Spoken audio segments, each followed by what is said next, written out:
নমস্কার, শিলিগুড়ি এক্সপ্রেসে আপনাদের সকলকে স্বাগত। আমি ঋতু। সারাদিনের বাছাই করা সেরা খবর নিয়ে শুরু করছি নিউজ এক্সপ্রেস। জলপাইগুড়ি পৌরসভার ইতিহাসে প্রথম উপপৌরপিতা থেকে পৌরপিতা শপথ নেবার পর এই জলপাইগুড়িবাসীর জন্য পরিষেবা আরেক ধাপ এগিয়ে নিয়ে যাব জানালেন সৈকত। চেয়ারম্যানের শপথ নেবার পর কাউন্সিলরদের সাথে একসাথে জলপাইগুড়ি পৌরসভার বাসিন্দাদের নিয়ে নতুন কিছু করার চিন্তা ভাবনা করেছেন সৈকত চ্যাটার্জি। স্থানীয়দের দাবিতে রাস্তার কাজের সূচনা ঘিরে বিতর্ক।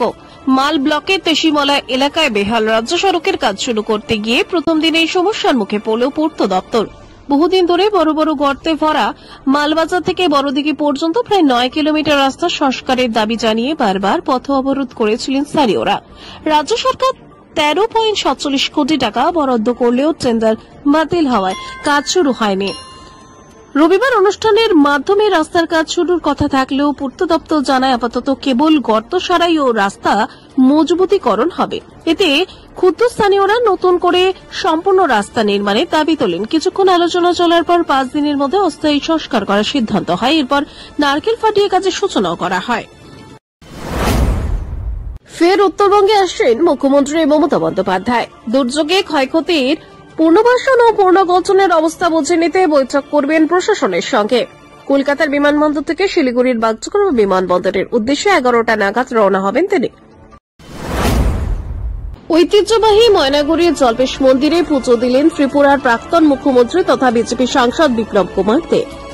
সোমবার তিনি আসেন জল্পেশ মন্দিরে। এদিন তার সঙ্গে ছিলেন জলপাইগুড়ির সাংসদ ডক্টর জয়ন্ত কুমার রায়, জেলা বিজেপি সভাপতি শ্যামল রায় সহ অন্যান্য বিজেপি নেতাকর্মীরা।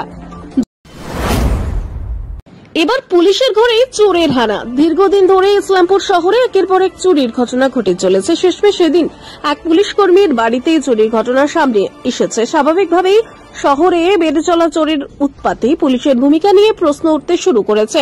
রবিবার গভীর রাতে ঘটনাটি ঘটেছে ইসলামপুর পৌরসভার 1 নম্বর ওয়ার্ডের দুর্গানগর এলাকায়। জানা গেছে অতুল চন্দ্র পালের বাড়িতে বেশ কিছুদিন যাবৎ ভাড়াটিয়া হিসেবে রয়েছেন পুনিত কুমার মিশ্রা নামে এক পুলিশ কর্মী। এদিন তার ঘরেই চুরির ঘটনা ঘটে। ঘরে থাকা সোনার গহনা ও প্রায় 20 থেকে 25 হাজার টাকা নগদ নিয়ে চম্পট দেয় দুষ্কৃতীরা। বাগডোগরা বিমানবন্দর থেকে সড়ক পথে মিনি সচিবালয় অর্থাৎ উত্তরকন্যার উদ্দেশ্যে রওনা দিলেন বিশিষ্ট অতিথি। বিমানবন্দরে নেমে স্বল্প বিশ্রামের পর তিনি কনভয় করে উত্তরবঙ্গ প্রশাসনিক দপ্তর সদর দপ্তর উত্তরকন্যার দিকে যাত্রা শুরু করেন। নিরাপত্তা করা বেষ্টনী ও প্রশাসনিক কর্মকর্তাদের উপস্থিতিতে শুরু হয় যাত্রা।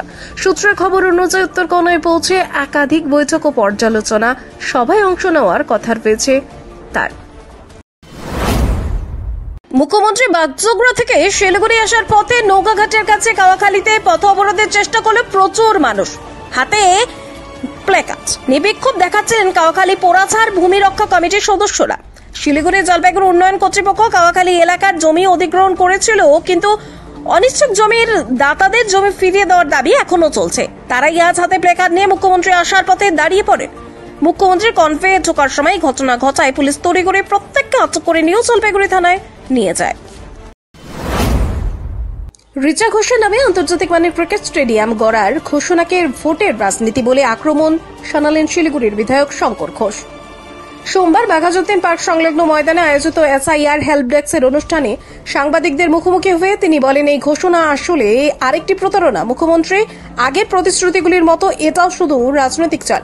বিধায়কের দাবি 2026 সালের বিধানসভা নির্বাচনের আগে মানুষের মন ভোলাতেই এমন ঘোষণা করা হচ্ছে। শঙ্কর ঘোষের কথায় এটি নিছক ড্যামেজ কন্ট্রোলের চেষ্টা। এই সরকারের হাতে উন্নয়ন নয়, কেবল ঘোষণার রাজনীতি চলছে। তিনি আরও যোগ করেন, আমরা শিলিগুড়িতে পূর্ণাঙ্গ আন্তর্জাতিক মানের স্টেডিয়ামের দাবি জানিয়েছি বহুদিন আগে। 2026 সালে আমাদের সরকার এলে সেই স্টেডিয়ামে গড়ে তোলা হবে। উত্তরবঙ্গে দুর্যোগ পরিস্থিতি ও ক্ষয়ক্ষতির পুনর্গঠন পর্যালোচনার জন্য ফের উত্তরবঙ্গ এলেন মুখ্যমন্ত্রী মমতা বন্দ্যোপাধ্যায়। সোমবার সকাল 12টা নাগাদ কলকাতা বিমানবন্দর থেকে রওনা দিয়ে বাগডোগরা বিমানবন্দরে পৌঁছন তিনি। সেখান থেকে সরাসরি সড়ক পথে চলে যান উত্তরবঙ্গের সচিবালয় উত্তরকন্যায়। সেখানে বিভিন্ন জেলার প্রশাসনিক কর্তা ও জনপ্রতিনিধির সঙ্গে বৈঠকে বসেন মুখ্যমন্ত্রী। শিশু দিবসের আগেই রঙিন আবহে মাতল শিলিগুড়ি। শিশু দিবসের আগে থিয়েটার মঞ্চে শিশুদের উচ্ছ্বাস। বনমালার অভিনব উদ্যোগ, দীনবন্ধু মঞ্চে ফের শিশু দিবসের আগে রঙিন আবহে মাতল শিলিগুড়ি। সোমবার দুপুরে দীনবন্ধু মঞ্চে অনুষ্ঠিত হল শিলিগুড়ি বনমালা থিয়েটার ওয়েলফেয়ার সোসাইটির অভিনব উদ্যোগ। থিয়েটারের সঙ্গে শিশু দিবস পালন। বাচ্চাদের হাতে হাত রেখে পরিবারের সকলেই হাজির হয়েছিলেন থিয়েটারের আসরে। একের পর এক নাটক মঞ্চস্থ হয়ে জমে উঠেছিল দীনবন্ধু মঞ্চ।